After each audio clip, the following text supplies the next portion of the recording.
الحمد لله رب العالمين،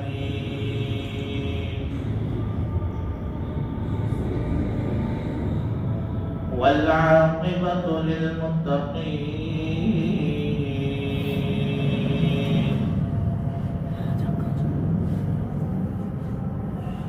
والصلاة والسلام على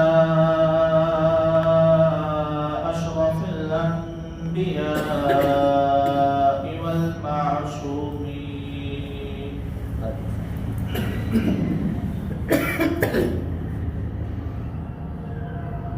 وعلى آله وأصحابه أجمعين، لا سيما على الخلفاء الراشدين المهديين،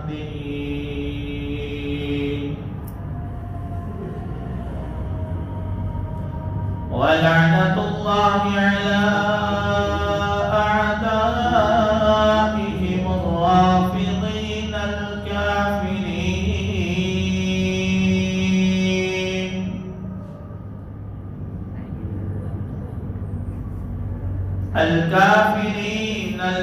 المرتدين إلى يوم الدين. أما بعد، فأعوذ بالله من الشيطان الرجيم. بسم الله الرحمن الرحيم.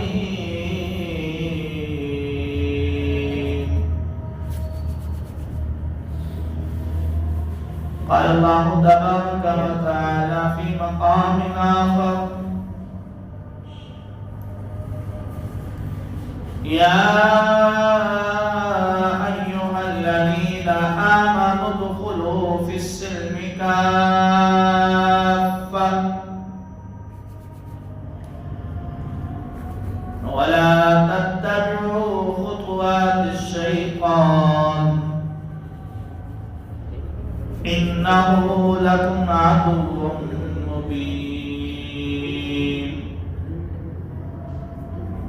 قال الله تبارك وتعالى في مقام آخر: يا أيها الذين آمنوا لا تتخذوا اليهود والنصارى أولياء بعضهم أولياء بعض ومن يتولهم منكم فإنه منهم. قال النبي صلى الله عليه وسلم: من تشبه بقوم فهو منهم، أو كما قال عليه الصلاة والسلام. صدق الله العلي العظيم، وبلغنا رسوله النبي الكريم، ونحن على ذلك لمن الشاهدين والشاكرين، والحمد لله رب العالمين. اللهم صل على محمد بعدد كل داء ودواء وبارك وسلم. واجب الاحترام قبل صد احترام، معزز مکرم محترم دی وقار بھائیوں بزرگوں عزیز ساتھیوں دوستوں،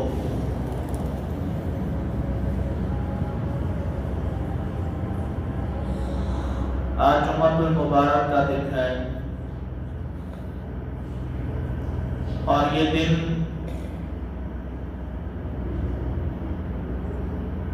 عیسوی سال کا آخری دن 2021 کا آخری دن ہے۔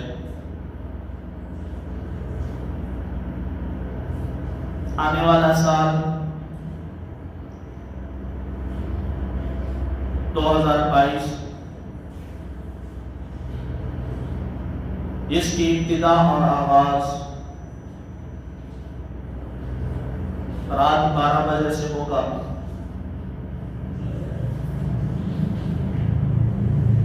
میں نے قرآن مجید کی آیات مبارکہ مختلف جگہوں سے آپ کے سامنے تلاوت کی ہیں۔ میں آج کی اس دن کی رعایت کرتے ہوئے مسلمانوں کا طرز زندگی کو سامنے رکھتے ہوئے قرآن و حدیث کی اس روشنی میں آپ سے چند باتیں کرنا ضروری سمجھتا ہوں۔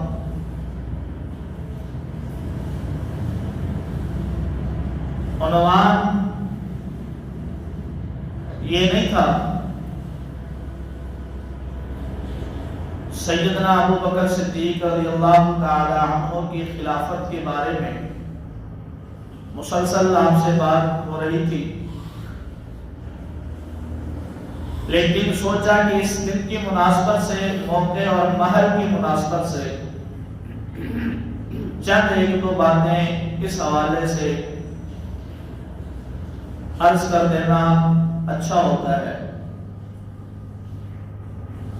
دنیا کے اندر مختلف مذاہب اور قومیں آباد ہیں، مختلف مذہب ہیں، مختلف قوم ہیں۔ عیسائیت الگ مذہب ہے،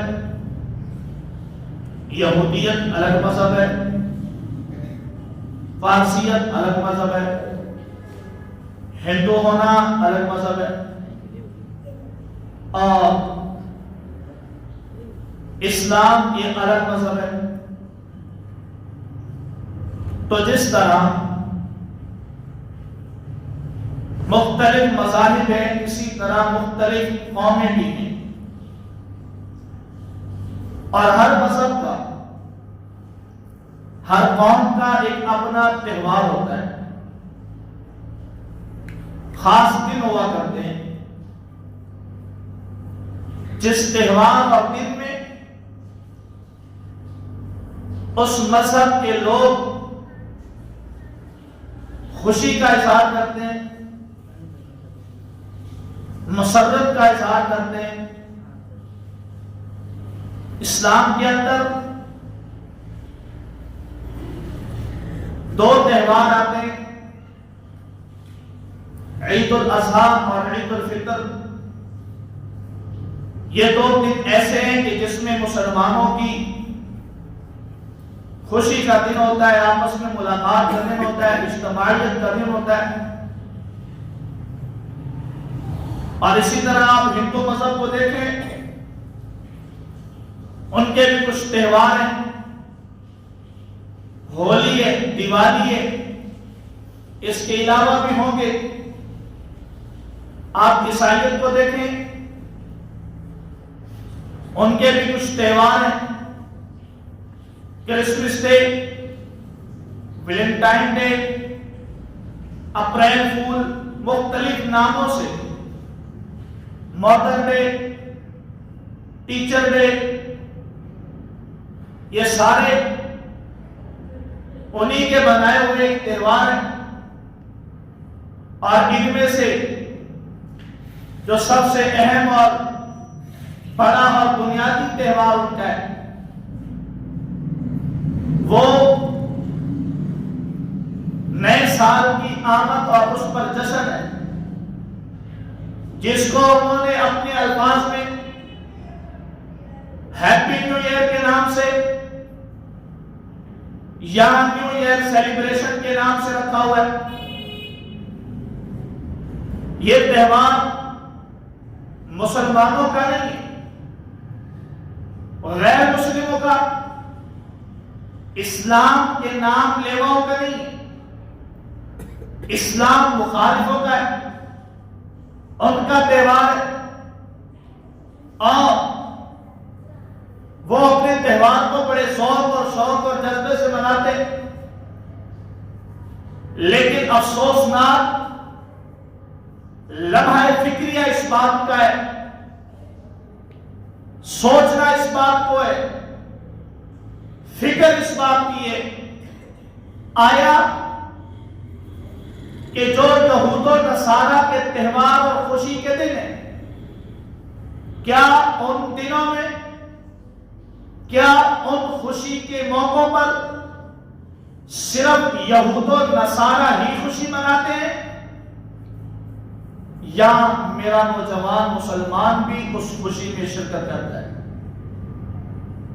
لمحہ فکریہ اس بات کا ہے کہ صرف یہ جو نیو ایئر ہیپی اور مختلف طرح کے جو یہ رات جو آنے والی رات ہے، اس رات کے اندر جو جشن ہوگا، ہم اپنے ضمیر سے یہ سوال کریں، ہم اپنے معاشرے سے یہ سوال کریں، ہم اپنی سوسائٹی سے یہ سوال کریں، ہم اپنے خاندان اور قبیلوں سے یہ سوال کریں، کیا اس خوشی میں میرا مسلمان بھائی بھی شریک ہے؟ کیا اس خوشی میں میرا نوجوان وہ بھی شریک ہے؟ اگر وہ شرکت کرتا ہے تو یہ ہمارے لیے بڑی ہی ایک بدقسمتی ہے۔ کیوں؟ اس لیے کہ مسلمان رمضان کے روزے رکھتے ہیں، کسی عیسائی، یہودی، ہندو نے مسلمان کے ساتھ مذہبی رواداری کو برقرار رکھنے کے لیے کبھی روزہ رکھا ہے؟ جناب، خیر سگالی کے طور پر، مذہبی رواداری کی خیر سگالی کے طور پر کبھی کسی عیسائی، یہودی، نصرانی نے مسلمانوں کی مسجد میں آ کر کے عید پڑھی ہے؟ قرآن کہتا ہے وَلَن تَرْضَىٰ عَنْكَ الْيَهُودُ وَلَا النَّصَارَىٰ حَتَّىٰ تَتَّبِعَ مِلَّتَهُمْ، یہ یہود و نصارہ تمہارے ساتھ کبھی سچے ہو نہیں سکتے، تم ان کے خوشی کے دنوں میں شریک ہو جاؤ، تم ہندوؤں کے ساتھ مذہبی رواداری کے طور پر ان کے بتوں کو دودھ سے نہلاتے ہو، تم کرسمس ڈے کے دن ان کے چرچ گاہوں کے اندر جا کر کے ان کے ساتھ بیٹھتے ہو۔ قرآن کہتا ہے جب تک تم ان کے مذہب پر پورے کے پورے نہیں ہو جاتے، تب تک یہ یہود و نصارہ تمہارے لیے اچھا سوچ ہی نہیں سکتے۔ آنے والی رات کو ہونے والا جو ہنگامہ، اس کی تاریخ کیا ہے؟ 19ویں صدی میں اس رسم کا آغاز ہوا۔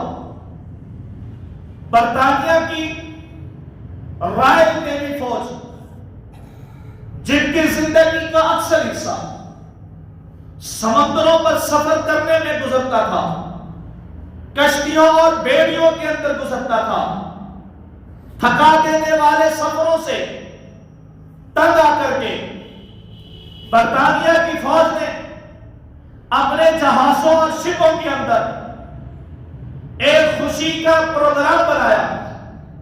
وہاں پر شراب نوشی کی گئی، رقص کیا گیا، ڈانس کی گئی۔ اگلے سال دوبارہ یہ پروگرام بنا۔ اس سال جس رات کو پروگرام بنا، وہ رات 31 دسمبر کی تھی، آنے والی صبح 1 جنوری کی تھی۔ تیاریاں ہو گئی، سب کچھ ہو گیا۔ جونیئر افسروں نے اپنے سینئر افسروں کو کہا کہ ہم آج کی رات کو سیلیبریشن کرنا چاہتے ہیں، ہم منانا چاہتے ہیں، ہمیں اجازت دی جائے ساحل سمندر سے عورتوں کو لایا جائے۔ فاحش عورتوں کو لایا گیا، پھر شراب نوشی، زناکاری، رقص اور ڈانس کو چلایا گیا۔ رات کے 12 بجے ایک دوسرے کو مبارکباد دی جانے لگی۔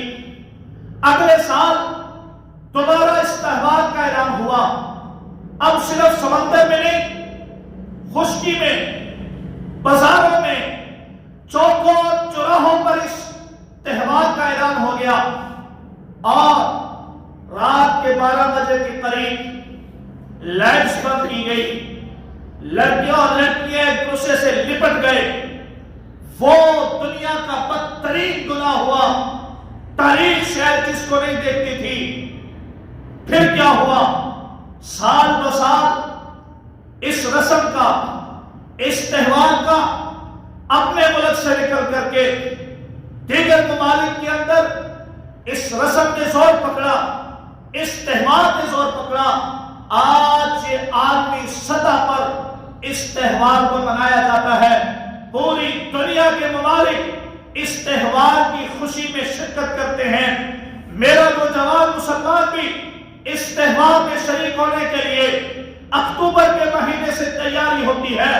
ایک نوجوان لڑکی اپنے ابا سے کہتی ہے، ابا جان مجھے ایک سوٹ تو سلوا کر کے دو نا. باپ سوال کرتا ہے بیٹی سے، بیٹی وہ سوٹ کیا کرو گی؟ ابا جان وہ 31 دسمبر کی رات آ رہی ہے، اپنے بوائے فرینڈ کے ساتھ میں نے جانا ہے، فلاں ہوٹل میں جانا ہے، فلاں پارک میں جانا ہے، فلاں جناب مال میں جانا ہے. میں نے وہاں جا کر کے اپنے بوائے فرینڈ کے ساتھ ایک نامحرم عورت، ایک نامحرم لڑکے کے ساتھ جا کر کے ساری رات عیاشیاں کرے، شراب نوشیاں کرے. میرا سوال ہے اس باپ سے، سوال ہے اس باپ سے کہ مجھے بتا تیرے گھر سے تیری غیرت کا جنازہ کس نے نکالا ہے؟ تیرے گھر سے تیری ناک کے نیچے سے تیری بیٹی اپنا سوٹ مانگ رہی ہے، اپنے لیے پیسے مانگ رہی ہے. میرا سوال ہے اس مسلمان سے جو بظاہر لا الہ الا اللہ محمد الرسول اللہ کا اقرار کرتا ہے. میرا سوال ہے اس باپ سے جو قرآن اور کلمے کا اقرار کرتا ہے. بتا تیری بیٹی 31 دسمبر کی رات کو باہر کیا لینے گئی؟ ہمارے گھروں سے غیرت کے جنازے نکالے گئے. ہماری بیٹیوں کو بھیڑیوں کے پنجوں میں نچوڑا جانے لگا. یہ اس رات کی حقیقت ہے. پھر کیا ہونے لگا؟ اسلامی ممالک کے اندر بھی اس رات کو بڑے جوش و خروش سے منایا جاتا ہے.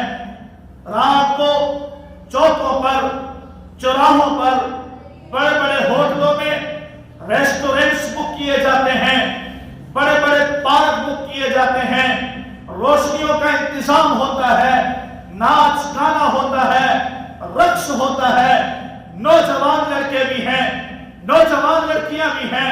ساری رات عیاشی اور شراب نوشی میں گزرتی ہے اور پھر عزت کے جنازے نکلتے ہیں. اور پھر انتہا یہ ہے کہ وہ لڑکی جس عاشق پر فدا ہوتی ہے در حقیقت وہ اسلام دشمن تنظیم کا کارندہ ہوتا ہے.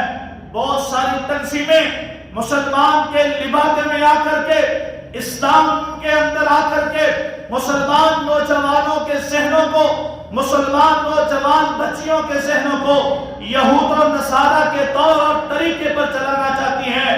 اور طور اور طریقے اس میں ایک رات بھی ہے جس رات کے اندر بہت ساری لڑکیاں، بہت سارے لڑکے ان کے ہاتھوں پر چڑھ جاتے ہیں. اس رات کے اندر، جس رات کے اندر اسلام کے نام کی کوئی چیز نہیں ہے، بلکہ ایک انسان کی زندگی کا 1 سال اور کم ہو جاتا ہے. عقل مند یہ تھا، عقل مند اس کو کہا جاتا ہے جو اپنے گزرے ہوئے دنوں پر اپنا محاسبہ کرے، اپنا احتساب کرے. میں نے اللہ کے کتنے حکم چھوڑے، میں نے پیغمبر کے کتنی سنتوں کو ٹھکرایا ہے، مجھ سے کون کون سے گناہ ہوئے. نہیں، بلکہ سال کے گزر جانے کے بعد بجائے اس کے کہ وہ شرمندہ تابندہ ہوتا، بجائے اس کے کہ وہ پریشان ہوتا، نہیں، اس نے ایک بار پھر گمراہی، سرکشی اور غلاظت کے اندر اپنے آپ کو دھکیل کر اللہ کی نافرمانی کر کے اللہ کو گویا کہ یہ کہا ہے کہ میں اسلام کا نام لیوا تو ہوں، اسلام پر چلنے والا نہیں. اللہ کے قرآن نے سورہ بقرہ میں جہاں اور احکامات نازل کیے، اللہ نے فرمایا یا ایھا الذین آمنوا ادخلوا فی السلم کافہ، اے ایمان والو پورے کے پورے اسلام میں داخل ہو جاؤ۔ کیا کہا ہے؟ پورے کے پورے اسلام میں داخل ہو جاؤ۔ اے ایمان والو، یہاں اللہ ایمان والوں کو مخاطب ہے اور ایمان والوں سے کہا جا رہا ہے کہ اسلام میں داخل ہو جاؤ۔ سوال ہے، کیا کوئی بندہ ایمان نہ لائے، ایمان نہ لائے اسلام میں داخل ہو سکتا ہے؟ اچھا، اسلام میں کون داخل ہوتا ہے؟ جو ایمان لاتا ہے۔ اسلام میں وہی داخل ہوتا ہے جو کیا ہوتا ہے؟ ایمان لاتا ہے۔ اب اللہ کہہ رہے ہیں اے ایمان والو اسلام میں داخل ہو جاؤ، لیکن وہ تو پہلے سے اسلام میں داخل ہوئے نا۔ ایک بندہ ایمان لایا اور اسلام میں کیا ہو گیا؟ داخل ہو گیا۔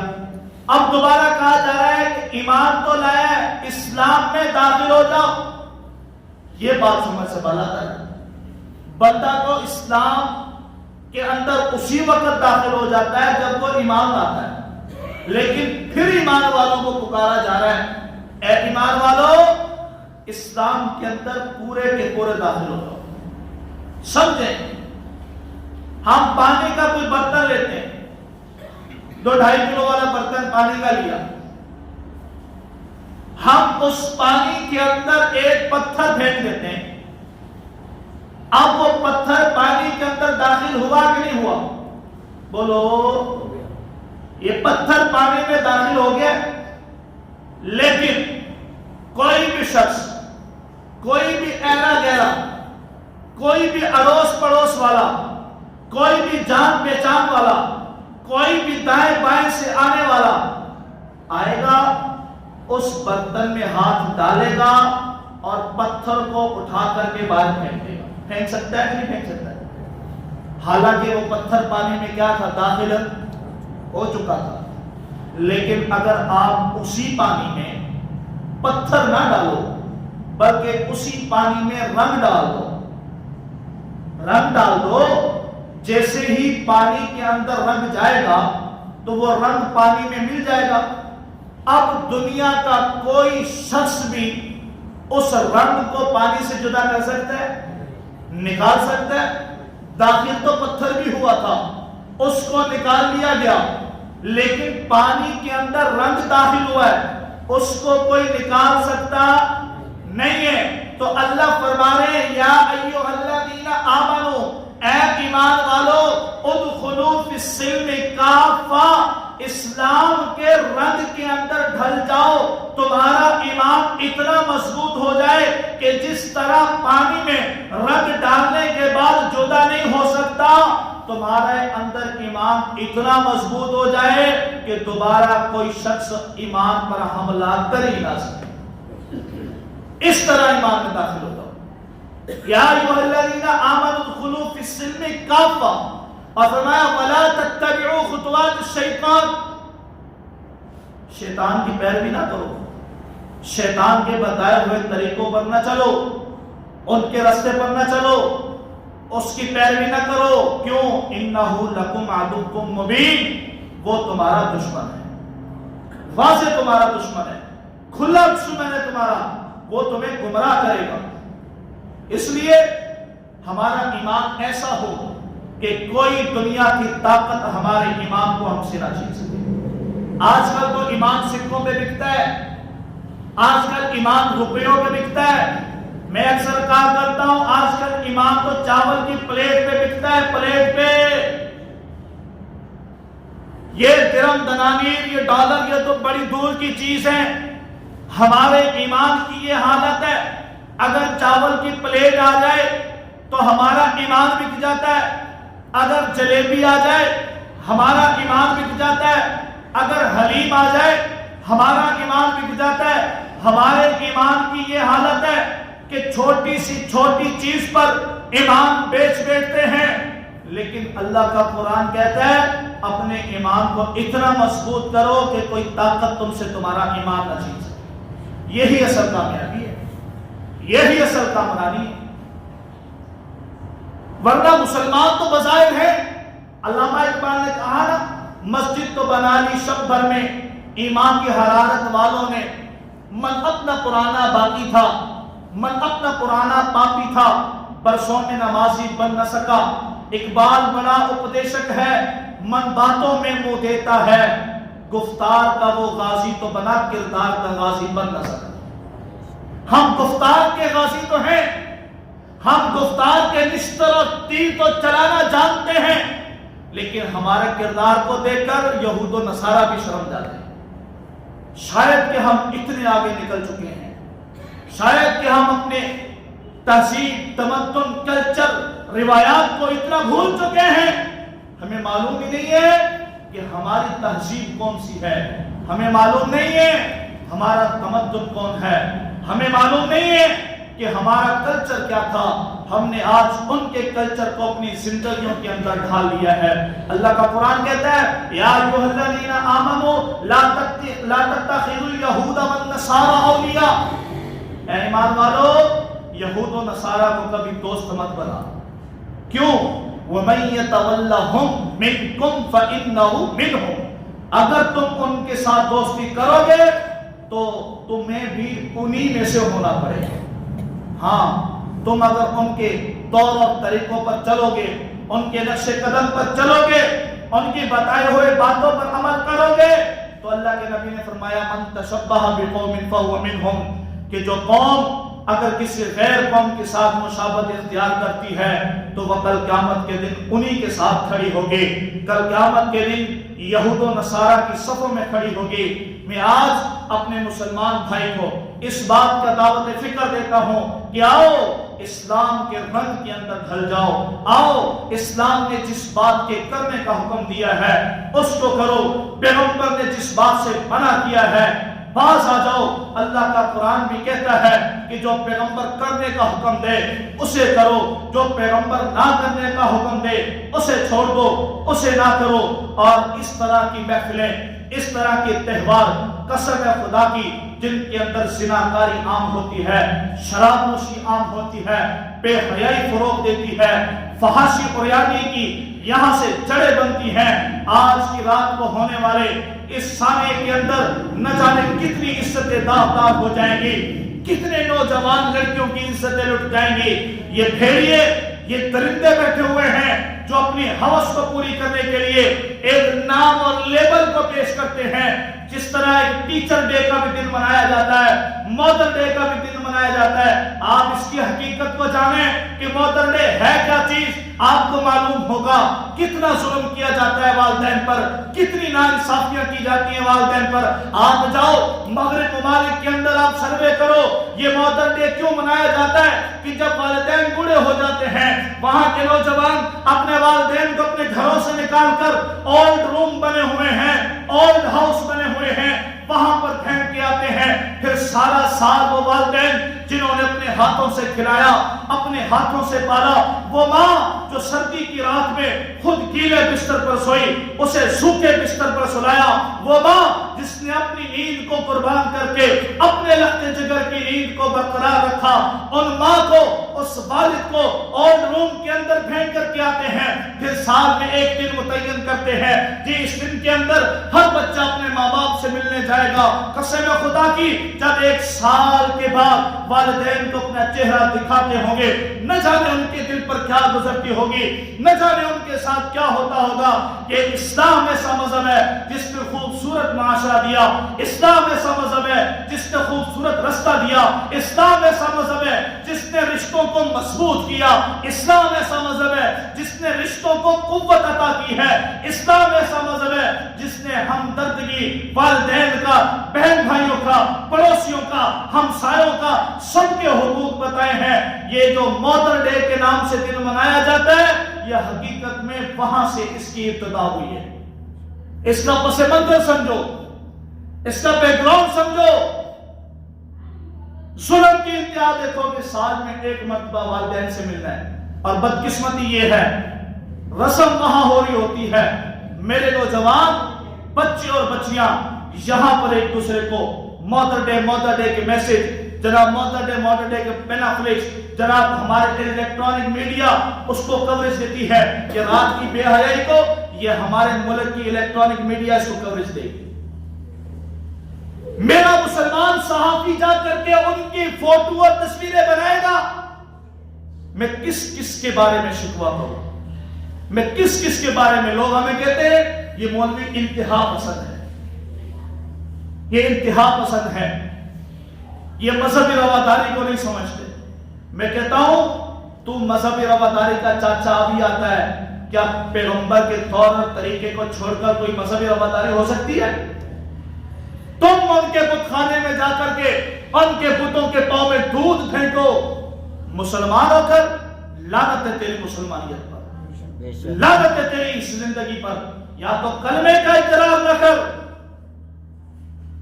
یا تو کلمہ چھوڑ دے، لیکن یاد رکھنا جنت میں داخلہ اسی کا ہے جس کے سینے میں کلمہ ہے۔ اور آج کی رات کے حوالے سے تمام مسلمان اپنے اللہ سے معافی مانگیں۔ اللہ ہمارا سال گزر گیا، مثال کے طور پر جس کی زندگی کے اللہ نے 60 سال متعین کیے تھے، اس کی زندگی 1 سال اور ختم ہوئی نا یا بڑھ گئی؟ تو ہمیں تو افسوس ہے اللہ اس سال میں نافرمانیاں بڑی ہو گئی ہیں۔ اللہ تیرے حکموں کو پامال کیا ہے، تیرے نبی کے طریقوں کو چھوڑا ہے۔ یا اللہ کوئی ایسی نافرمانی نہیں ہے جو مجھ سے نہیں ہوئی، اللہ ہر نافرمانی کر چکا ہوں، اللہ تھک گیا ہوں تو گناہوں کی دلدل میں پھنس چکا ہوں، اللہ تو معاف فرما دے۔ اللہ میں توبہ کرتا ہوں، ہماری یہ رات تو نوافل اور قرآن کی تلاوت میں گزرے، ہم اللہ کو منائے۔ اللہ زندگیوں ختم ہوتی جا رہی ہے، برف کی مانند پگھلتی جا رہی ہے، تو معاف فرما دے، تو ہماری زندگیوں کی لاج رکھ لے۔ اللہ تو ہمیں اپنا محبوب بنا لے۔ مسلمانوں کا طرز عمل یہ ہے کہ وہ اپنی زندگی کا ایک ایک لمحہ قیمتی بنائے۔ عبداللہ ابن عباس رضی اللہ تعالیٰ عنہ یا غالباً حضرت عبداللہ ابن مسعود رضی اللہ تعالیٰ عنہ فرماتے ہیں کہ مجھے حیرت اس شخص پر جس کی زندگی کا ایک سورج غروب ہو گیا اور پھر بھی وہ ہنستا ہے، پھر بھی وہ مسکراتا ہے، پھر بھی اس کو پریشانی نہیں ہے۔ حیرت اس شخص پر زندگی کا ایک سورج غروب ہو گیا ہے، اس کو تو چاہیے مصلی پر بیٹھ جائے، اللہ سے معافیاں مانگے، اللہ ہمیں معاف فرما دے۔ اور اس کے ساتھ ساتھ اگلی بات یہ بھی کہنی تھی، پچھلے دنوں میں اسلام آباد کے اندر خلیفہ اول سیدنا ابوبکر صدیق رضی اللہ تعالیٰ عنہ کی بدترین گستاخی کی، نام لے کر کے گستاخی کی گئی۔ نعوذ باللہ میرے پاس وہ زبان نہیں ہے کہ میں کہوں کہ کیا کیا بکواس کیے گئے تھے، ظالم، غاصب اور جابر تک لفظ استعمال کیے گئے۔ 10 دن ہو چکے ہیں آج، ابھی تک گستاخ گرفتار نہیں ہوا۔